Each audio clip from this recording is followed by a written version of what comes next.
what would be the top pick in the auto sector? The Shelter, I think first compliment on your look. I think it really looks good, and I think you'll probably start a trend in terms of men's gold jewelry fashion. I pretty much hope that probably happens.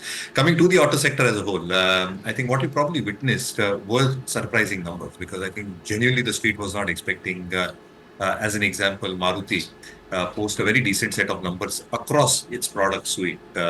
Eicher, again, surprising in terms of how it's growing out.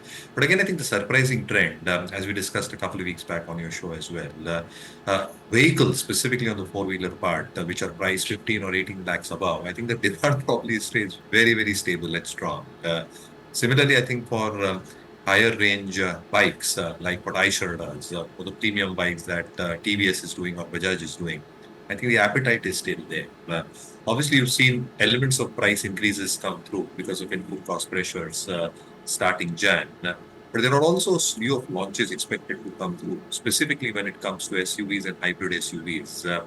Maruti is coming out with its Grand Vitara version. M&M is expected with a few launches as well. Tata Motors, a few launches as well. So competition is going to remain fierce in this space. Competition intensity will also mean that pricing also probably remains in check and not exaggerated as far as the four-wheeler space is concerned, or to a large extent, even extend that argument to the two-wheeler space.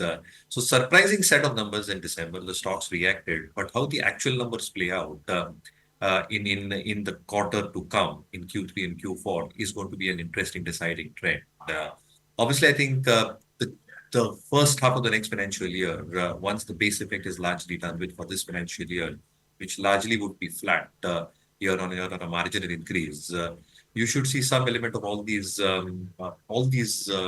exercises as these companies are doing new launches, etc., actually starting to play on volumes and numbers as well.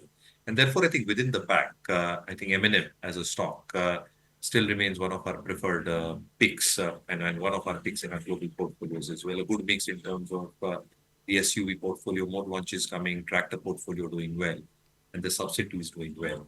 Maruti has been a surprise in December, but again, I think it's a steady performer. And again, I think for India and Indian auto industry, sales after service becomes extremely, extremely critical, which Maruti probably had. And it's touching the right touch points through Nexa, premium, through its after sales network, the other products that it's brought in the mini SUV or the compact segment as well. So I think these two stocks might be standout performers as far as four-wheelers is concerned. Within two-wheelers, TVS Motors might actually continue its good run.